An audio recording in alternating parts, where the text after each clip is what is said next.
अ very warm welcome dear students. हम लोग oscillations का सीईटी का वीडियो अब कंटिन्यू करेंगे और जितने भी बचे हुए क्वेश्चंस है 2021 के वो हम लोग इस वीडियो में सारे सॉल्व कर लेंगे, राइट। और हम ऑलरेडी कुछ क्वेश्चंस कर चुके थे, आई मीन 22 सितंबर शिफ्ट 1 तक के सारे क्वेश्चंस कर चुके थे। अब उसके आगे के जो भी क्वेश्चंस है let us solve. So let us start immediately without wasting time. पहला क्वेश्चन है, a particle connected to one end of the spring executes SHM with a time period t1 while the corresponding period for another spring is t2 if the period of oscillation with two springs in series is t then। मतलब पहले देखो मास तो एक ही attach किया हुआ है, right. पहले जब एक स्प्रिंग को अटैच किया हुआ था, एक स्प्रिंग के साथ मास को अटैच किया हुआ था तो टाइम पीरियड t1 था, और जब दूसरे स्प्रिंग के साथ अटैच किया गया तो टाइम पीरियड t2 था। तो जब दोनों स्प्रिंग को सीरीज में लगाया गया तो टाइम पीरियड t है, तो व्हाट इज द रिलेशन। तो देखो ध्यान से सुनना, पहले तो t1 निकाल लेता हूं, राइट। पहले सीरीज में होता क्या है ये सुन लो। मेरे ख्याल से अगर दो स्प्रिंग को सीरीज में लगाएंगे ना तो 1 upon k effective will be equal to 1 upon k1 plus 1 upon k2। तो हमारे ध्यान में रहना चाहिए कि हमको k1 k2 पहले निकाल लेना है, राइट। अब टाइम पीरियड का फॉर्मूला क्या है, देखो time period of the spring t1 is given by the formula 2 pi root of m by k1। m by k1 इसको स्क्वायर वगैरह करने के बाद आंसर आएगा t1 square is equal to 4 pi square into m by k1, right. तो इससे मुझे 1 by k1 मिला। देखो मुझे 1 बाय k1 में ज्यादा इंटरेस्ट है। 1 by k1 will be equal to what, 1 by k1 will be equal to t square divided by 4 pi square m। ठीक है, अब मैं दूसरी बार फॉर्मूला थोड़ी लिखूंगा, मैं डायरेक्टली लिखूंगा। अगर 1 बाय k1 इतना आया तो 1 बाय k2 भी ऐसे ही होगा, सिर्फ अलग क्या होगा, टाइम पीरियड। तो ये टाइम पीरियड t1 था, t1। तो अब टाइम पीरियड क्या होगा, t2 square divided by what, 4 pi square m, right. और 1 अपॉन k इफेक्टिव क्या होगा, 1 upon k effective will be equal to what, अगर दोनों को सीरीज में, मतलब जब जब दोनों को सीरीज में लगाया गया तो मैं k इफेक्टिव लिख लेता हूँ, या ks भी लिख सकते हो series. That will be equal to, जब दोनों को सीरीज में कनेक्ट किया गया स्प्रिंग्स को तो टाइम पीरियड हो गया t, तो t square upon 4 pi square m। हर बार मास सेम था, याद रखना। अब हम एक फॉर्मूला जानते हैं कि जब स्प्रिंग्स को सीरीज में कनेक्ट किया जाता है तो I can write 1 upon k effective will be equal to what, 1 upon k1 plus 1 upon k2। अब इसमें हम लोग सबकी वैल्यूज डाल देते हैं। 1 अपॉन k इफेक्टिव क्या है, t square upon 4 pi square m, right. और 1 अपॉन k1 क्या है, 1 अपॉन k1 है t1 square divided by 4 pi square m। और 1 अपॉन k2 क्या है, t2 square divided by 4 pi square m। तो अगर तुम ध्यान से देखो तो 4 पाई स्क्वायर m सब जगह पे कैंसिल हो जाएंगे, and what you will get t2 square, t square is equal to t1 square plus t2 square. और अगर हम दोनों तरफ रूट लेंगे तो आंसर आएगा t will be equal to square root of t1 square plus t2 square. आगे answer, और ऐसा आंसर है option A. Option A is the right answer, right. तो देखना इस क्वेश्चन का आंसर है ऑप्शन ए। नेक्स्ट क्वेश्चन की तरफ चलते हैं, second question. A body of mass m performs linear SHM given by the equation so and so, total energy of the particle. देखो टोटल एनर्जी की फॉर्मूला क्या होती है, पहले total energy is equal to what, half m omega square into amplitude square. अब यहाँ पे amplitude कैसे निकालेंगे, मतलब मैं एम्पलीट्यूड को r लिख देता हूँ, r, ठीक है। एम्पलीट्यूड को मैं r लिख देता हूँ क्योंकि यहाँ पे हमको रिजल्टेंट एम्पलीट्यूड निकालना पड़ेगा। देखो हमको इक्वेशन क्या दिया हुआ है, इक्वेशन दिया हुआ है x is equal to what, p sine omega t, मैं इसको लिखूंगा omega t plus 0 plus q sine omega t plus pi by 2। अब ये हो गया कॉम्पोजिशन ऑफ टू SHMs का सम, कॉम्पोजिशन ऑफ टू SHM, जिसमें ये A1 है, ये अल्फा 1 है, ये A2 है, और ये क्या है, ये अल्फा 2 है। तो अब रिजल्टेंट एम्पलीट्यूड कैसे निकलेगा, देखो resultant amplitude will be equal to what, square root of, resultant amplitude will be equal to square root of A1 square plus A2 square plus 2A1 A2 into cos of what, cos of alpha 1 minus alpha 2, right। this is the formula, resultant amplitude का ये formula, that will be equal to root of p square plus q square, A1 मतलब p, A2 मतलब q, plus 2pq cos 90 आएगा, देखो यहाँ पे, right. cos minus 90, cos minus 90 is cos 90 only, cos minus theta cos theta ही होता है, तो cos माइनस 90 आएगा, cos 90 आएगा, और ये वाला टर्म जीरो हो जाएगा क्योंकि cos 90 जीरो होता है। तो this will be finally equal to root of p square plus q square, और अब कुछ करना नहीं है, बस इस एम्पलीट्यूड को इक्वेशन नंबर 1 में सब्स्टिट्यूट कर लो। अगर इस इक्वेशन को, इस एम्पलीट्यूड को हम लोग इक्वेशन नंबर 1 में सब्स्टिट्यूट कर लेंगे तो टोटल एनर्जी का आंसर आएगा हाफ m ओमेगा स्क्वायर। देखो आर स्क्वायर लिखना है, आर नहीं, ये आर है, इसको स्क्वायर करोगे तो ये क्या हो जाएगा, P square plus Q square हो जाएगा, राइट, रूट निकल जाएगा। तो ऐसा ऑप्शन है ऑप्शन नंबर सी। तो याद रखना इस क्वेश्चन का आंसर है option number C, answer is C, option number C. Next question की तरफ चलते हैं। A particle performing SHM with displacement x, the potential energy and restoring force are E and F. The relation between E and F is x, E and F is। तो पहले तो total energy, potential energy E है ना, तो potential energy अगर E है तो उसका फॉर्मूला होगा हाफ के एक्स स्क्वायर। पोटेंशियल एनर्जी का फॉर्मूला होता है हाफ के एक्स स्क्वायर, जिसको मैं इक्वेशन नंबर 1 लिख देता हूँ। और फोर्स का फॉर्मूला क्या होता है, force is equal to minus K X. इस बार मैं माइनस लिखूंगा, राइट, ओके। अब हम लोग डिवाइड कर लेते हैं ई और एफ को, क्यों, ताकि देखो सब ऑप्शन में ई और एफ को डिवाइड ही तो किया, तो मैं भी डिवाइड कर लेता हूं। तो E upon F will be equal to what, K X cut जाएगा तो ये एक एक्स ऊपर बचेगा, माइनस बचेगा, माइनस एक्स बाई टू आएगा आंसर, ठीक है। तो आ गया आंसर। 2 को लेफ्ट में ले जाओ तो ऊपर चला जाएगा, 2e by F is equal to minus X. तो 2e by F plus X, okay, 2e by F plus X equal to 0, और ऐसा ऑप्शन है answer C, answer C, 2e by F plus X equal to 0, answer C.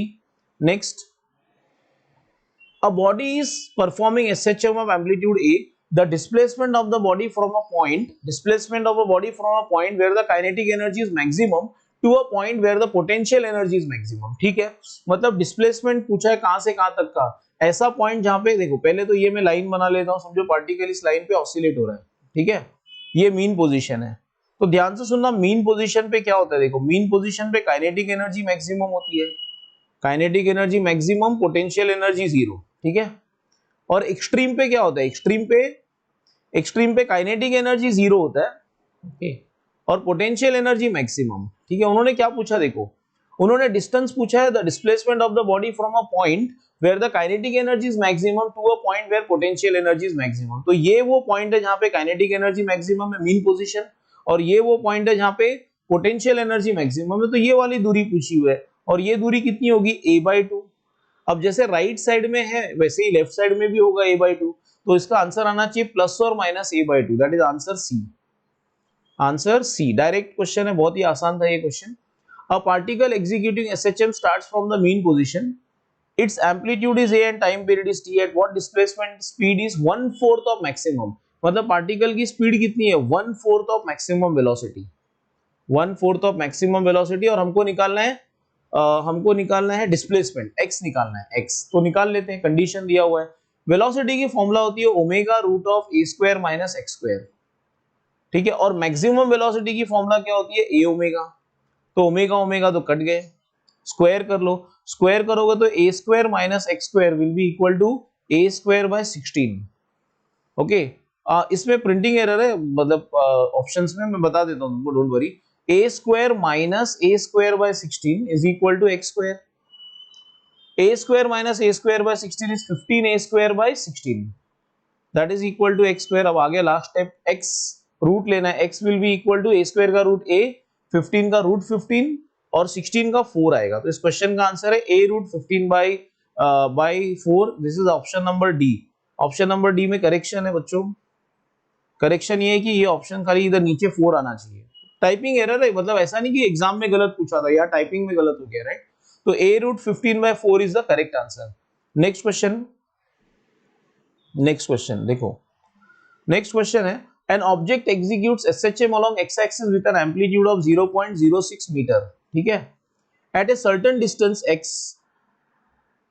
from the mean position, at a certain distance x, kinetic energy is 10 joule and potential energy is 8 joule। kinetic energy कितना है, 10 joule, और potential energy is x joule, potential energy है 8 joule, sorry 8 joule।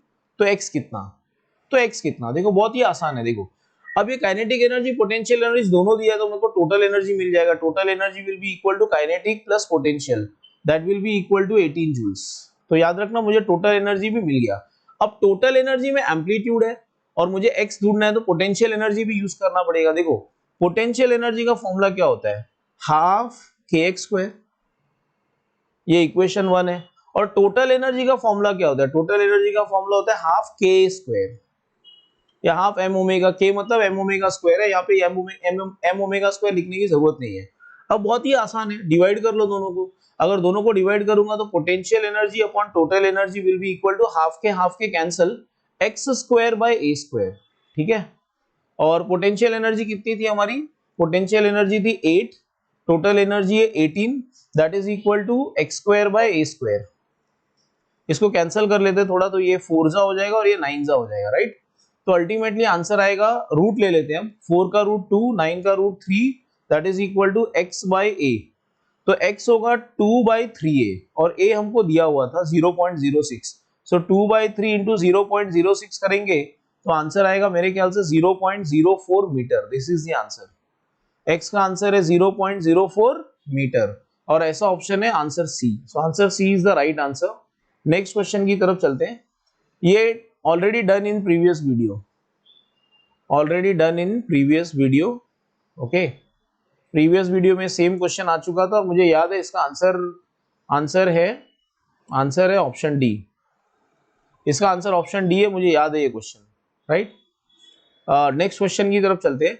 A bob of a simple pendulum of mass m performing SHM with amplitude a and time period t, kinetic energy of the pendulum at x equal to 2 निकाल लेते हैं, x equal to a/2। इसमें भी option में गड़बड़ है, मैं बता देता हूँ। इसको हम लोग लिख लेते हैं 2t स्क्वायर और इसको 3t स्क्वायर। ऐसा कोई क्यों ऑप्शन देगा, ऊपर भी 2 नीचे भी 2, राइट। तो इसको मैंने 2t स्क्वायर कर दिया, इसको 3t स्क्वायर कर दिया, इसको भी 3t स्क्वायर कर दिया, ठीक है। नहीं, इसको रहने दो 3t, नहीं तो ठीक है, ये ठीक है, ओके। चलो मैं कर रहा हूँ सॉल्व, देखो। क्वेश्चन पूछा what is the kinetic energy at x equal to a/2, right. Kinetic energy का फॉर्मूला क्या होता है? देखो, काइनेटिक एनर्जी का फॉर्मूला होता है, kinetic energy is equal to half अब m ओमेगा स्क्वायर लिख रहा हूं मैं, ब्रैकेट में a square minus x square, ठीक है। That will be equal to half m, मुझे टाइम पीरियड चाहिए तो मैं ओमेगा को लिखूंगा 2 by capital T, okay, in the bracket a square minus x, a/2 है तो उसका स्क्वायर करोगे तो a स्क्वायर बाय 4 होगा। अब जरा संभाल के लिख लेते हैं सब कुछ, half m into 4 pi square by t square और ये होगा 3a स्क्वायर बाय 4। तो 4 ने 4 को मार दिया, राइट। तो what is the final answer? Final answer is 3m pi square a square, okay, divided by 2t square और ऐसा ऑप्शन है option number B. So option number B is the answer, right. 3m pi square, नहीं, option number B में a square नहीं है। रुक जाओ एक मिनट। तो एक काम करते हैं बच्चों, सुनो, इसको ही करेक्ट कर लेते हैं। कुछ टाइपिंग एरर है बच्चों, ये और कुछ नहीं, एग्जाम में थोड़ी गलत पूछा होगा, टाइपिंग एरर है। So 3m pi square a square, option B is the answer, right. Next question की तरफ चलते हैं। Two identical springs of constant k, मतलब ये भी k है ये भी k है, are first connected in series and then in parallel, a mass m is suspended from them, the ratio of the frequencies. काफी आसान सम है, रेशियो ऑफ द फ्रीक्वेंसी निकालना है, ध्यान से सुनना। रेशियो ऑफ फ्रीक्वेंसीज, पहले तो जब सीरीज में होते हैं स्प्रिंग, तो देखो इफेक्टिव स्प्रिंग के कांस्टेंट कैसे निकालते हैं सीरीज वाला, 1/k plus 1/k, actual formula 1/k1 plus 1/k2 है। तो इसको सॉल्व करोगे तो आंसर आएगा ks is equal to k/2, और जब पैरेलल में होंगे तो ऐड हो जाएंगे k plus k is equal to what 2k। जैसे कैपेसिटर के लिए करते हैं वैसे स्प्रिंग के लिए भी करने का, तो kp is equal to 2k। अब क्या पूछा है? Ratio of the frequency in series and parallel. तो पहले तो फ्रीक्वेंसी का फॉर्मूला समझ लो, time period is 2 pi root of m by k, तो फ्रीक्वेंसी उसका उल्टा होगा 1/2 pi root of k by m। तो 2 पाई, तो देखो ये पूरा कांस्टेंट है, ये भी कांस्टेंट है m, तो मैं लिख सकता हूं f is directly proportional to root k। तो f series upon f parallel, okay, will be equal to root of k series upon k parallel, right. तो f series upon f parallel will be equal to root of k series में निकाल चुका हूं k/2 और k parallel 2k है, तो k cancel हो जाएंगे, ये आ जाएगा रूट ऑफ 1/4 और रूट ऑफ 1/4 क्या होगा? Root of 1/4 will be equal to half, root of 1/4 will be equal to half. तो ये हमारा फाइनल आंसर है। Next question, a particle performing linear SHM of amplitude 0.1 metre has a displacement of 0.02 metre, when the acceleration is 0.5 metre पर second square, what is maximum velocity V max. देखो V max का formula है a omega, तो हमारे पास omega missing है, तो omega निकालने के लिए ये दोनों दिया हुआ है। मेरे ख्याल से सारे बच्चे जानते हैं acceleration is omega square x, तो omega square will be equal to a by x. A कितना दिया हुआ है 0.5 डिवाइडेड बाय 0.02, अगर डेसिमल को आगे बढ़ाओगे तो ये होगा 50/2, 50/2 मतलब 25, राइट। तो ओमेगा स्क्वायर का आंसर आएगा 25। अगर ओमेगा स्क्वायर 25 तो ओमेगा हो गया 5। अब मेरे ख्याल से हम लोग को वीमैक्स मिल जाएगा। वीमैक्स का फॉर्मूला होता है ए ओमेगा, और ए दिया हुआ है 0.1 और ओमेगा आ गया 5, तो आंसर आएगा 0.5 मीटर पर सेकेंड, और ऐसा ऑप्शन है मेरे ख्याल से option number B 0.5। Next question की तरफ चलते हैं। A particle is executing SHM under the action of a force having maximum magnitude 50, मतलब फोर्स का मैक्सिमम मैग्नीट्यूड। अब फोर्स का एक्चुअल फॉर्मूला होता है kx, लेकिन मैक्सिमम चाहिए तो x को a लिखना पड़ेगा, राइट। तो F इज इक्वल टू के दिया हुआ है, मतलब 50 इज इक्वल टू के, मैक्सिमम वैल्यू के मतलब फोर्स की मैक्सिमम वैल्यू 50 है, मतलब के की वैल्यू 50 है। अब क्या बोला हुआ, when the energy of the particle is half kinetic and half potential, the magnitude of the force is, ध्यान से सुनना, इसका मतलब क्या हुआ, मतलब आधा, देखो टोटल एनर्जी का आधा काइनेटिक है और आधा पोटेंशियल है, दोनों का कंट्रीब्यूशन इक्वल है। जैसे कि देखो मेन पोजीशन पे क्या होता है, पोटेंशियल एनर्जी 0 होती है और काइनेटिक एनर्जी ही टोटल एनर्जी होता है। एक्सट्रीम पे क्या होता है, पोटेंशियल एनर्जी मैक्सिमम होती है, मतलब पोटेंशियल एनर्जी ही टोटल एनर्जी होती है और काइनेटिक एनर्जी तो 0 हो जाता है। लेकिन कोई तो एक ऐसा भी बीच में पॉइंट होगा जहां पे काइनेटिक एनर्जी टोटल की आधा होगी, पोटेंशियल एनर्जी टोटल की आधा होगी, मतलब काइनेटिक और पोटेंशियल इक्वल हो गए। काइनेटिक टोटल की आधा, पोटेंशियल भी टोटल की आधा एनर्जी हो गई, राइट। तो काइनेटिक पोटेंशियल इक्वल हो गए, और जो बच्चों ने अच्छे से ऑसिलेशन चैप्टर पढ़ा है वो जानते हैं ऐसा x is equal two plus और माइनस a/√2 पे होता है, ठीक है। एनीवेज मैं तुमको सॉल्व करके दिखाता हूं। मतलब अल्टीमेटली क्वेश्चन में कहने का मतलब क्या है कि काइनेटिक टोटल का आधा है और पोटेंशियल भी टोटल का आधा है, पोटेंशियल एनर्जी भी टोटल का आधा है, तो दोनों इक्वल हो गए ना फिर। तो ये होगा हाफ के ए स्क्वायर माइनस एक्स स्क्वायर, और पोटेंशियल एनर्जी क्या होगा, हाफ के एक्स स्क्वायर।